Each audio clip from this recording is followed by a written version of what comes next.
봅시다. 오늘은 확률의 뜻과 활용의 첫 번째 시간이죠. 뭐냐면 시행과 사건이라고 얘기하는 개념을 잡는 겁니다.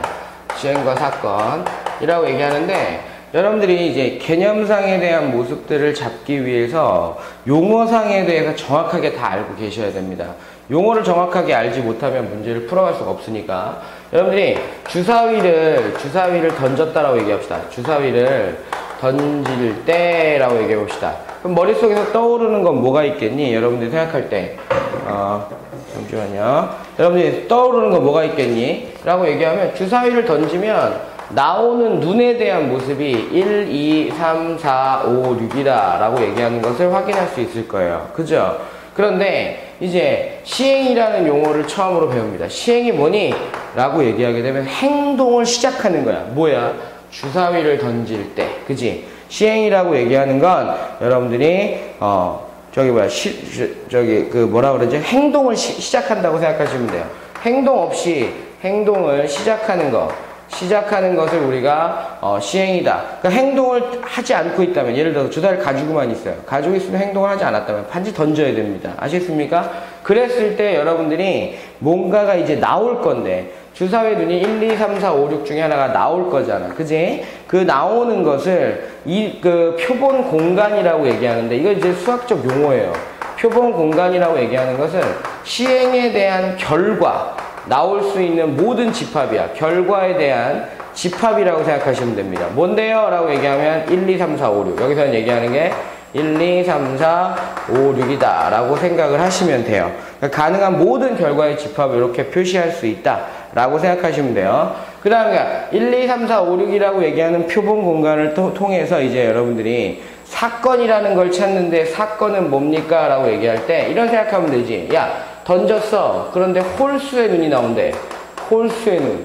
이게 뭐야? 특정한 어떤 결과잖아. 그지? 그 사건을 우리가 1, 3, 5 이렇게 사건이라고 얘기하는 것을 여러분들은 잡아낼 수가 있다. 표본 공간을 잡아낼 수가 있다. 그러면 근원 사건은 뭐냐? 라고 얘기하면, 근원 사건이 참 개념 잡기가 힘들긴 되게 쉽게 설명하자면 이런 거야. 야, 표본 공간에 나올 수 있는 결과치는 1, 2, 3, 4, 5, 6이잖아. 그럼 6개의 집합, 원소를 가지고 있는 집합일 텐데, 그러한 집합에 대해서 여러분들이 전체를 다 보는 게 아니라 부분 집합들 중에서 뭘 보는 거냐면 하나씩만 있는 거. 부분 집합 중에 원소가 몇 개? 하나씩만 있는 상태에, 요것을 우리가 근원 사건이라고 얘기해요. 부분 집합이 2개 있는 것도 절대로 안 됩니다. 그러면 이제 배우는 용어가 이제 또 있죠.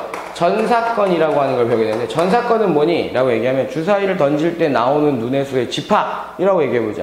야, 모든 눈의 수. 그럼 당연히 전사건은 여러분들이 표본 공간과 같은 1, 2, 3, 4, 5, 6입니다. 라고 하는 것을 기억할 수 있어야 돼. 그럼 공사건은 뭐니? 라고 얘기하게 되면 암이라는 거야. 주사위 던졌는데 7M이 나와. 이상한 거잖아. 그지? 그러니까 그거는 나올 수 없는 거, 절대로 일어나지 않는 집합이라 해서 우리가 공집합이라는 얘기를 쓰면 됩니다. 그럼 잘 봐봐. 여러분들이 확률 파트를 배우고 있는데 뭐하고 관계가 있어?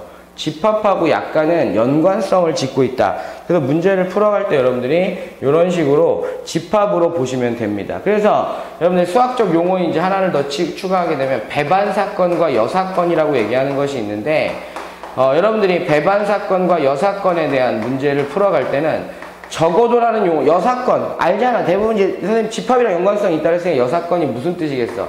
여집합하고 관계가 있을 거라고. 그치? 여집합. 근데 중학교 때 배웠지만 여사건이라고 얘기하는 것은 문제 속에 적어도라는 용어가 나오게 되면 사용을 하죠. 거의 다. 우리가 구하려는 거 말고 다른 것을 선택해서 전체에서 뺀다라는 개념으로 문제를 푸는데, 적어도라는 용어가 없더라도 여러분들은 반드시 여사건이라고, 우리가 구하려고 하는 것보다 아닌 게 더 많은데? 라고 생각하면 여사건을 사용할 수 있어야 돼요.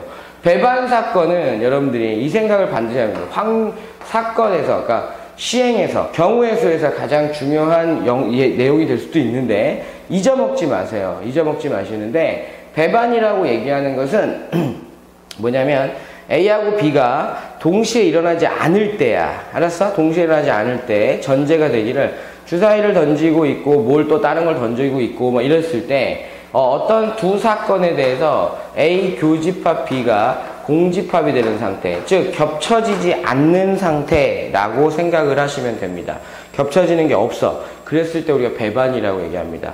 우리가 조금 나중에 이제 배울 때 보면 독립이라는 용어를 배워야 되는데 배반과 독립을 여러분들이 되게 많이 헷갈리고 있기 때문에 배반과 독립은 분명히 다른 거고, 배반은 뭐라고? 교집합이 공집합인 상태라고 생각을 하시면 됩니다. 그 다음에 용어상에 이제 배우는 건 합사건 더하고 곱사건이라고 얘기하는데, 경우의 수 계산 법칙이죠. 어떻게 보면 경우의 수 계산에는 여러분들이 합과 합의 법칙과 곱의 법칙이 있어. 합과 곱의 법칙이 있는데, 합이라고 얘기하는 것을 사용한다는 건 이제 우리가 보통 합사건. 근데 이제 보통 합을 사용할 때는 일반적으로 여러분들이 5어라는 용어가 보이면 여러분들이 합을 사용한다. 곱이라고 얘기하는 것이 있으면 연속해서 일어나는 일들, 그 다음에 동시에 일어나는 일들이 있으면 곱한다 라고 하는 것을 다 어렸을 때 배웠잖아요. 그리고 이제 용어상으로는 그리고 라고 하는 and가 사용된다라는 것들 알고 있을 겁니다. 그런데 합이라고 얘기하는 것은 이러한 것이 일어나고 있을 때 이러한 건 절대로 일어나지 않을 때 경우의 수를 따로따로 계산해서 더한다라는 개념이 반드시 들어가셔야만 문제를 풀어가는 데 도움이 될 겁니다. 그러니까 여기는 중학교 때 내용을 가지고 여러분들이 많이 접근을 할 수 있기 때문에 그다지 많이 어렵지 않을 거예요. 문제도 되게 쉬울 겁니다. 장난치는 느낌이 올 건데 여러분들이 용어상에 대해서 여러분들이 반드시 기억해야 될 게 뭐야? 표본공간, 근원사건, 배반사건이라고 얘기하는 것들을 좀 잊지 말고 문제를 좀 풀어가실 수 있도록 합니다. 나머지 다 사건들에 대한 것들은요, 여러분들이 대부분 용어상에서 표현이 잘 안 될 거예요. 아시겠죠? 여기까지가 기본 개념에 대한 내용이었습니다.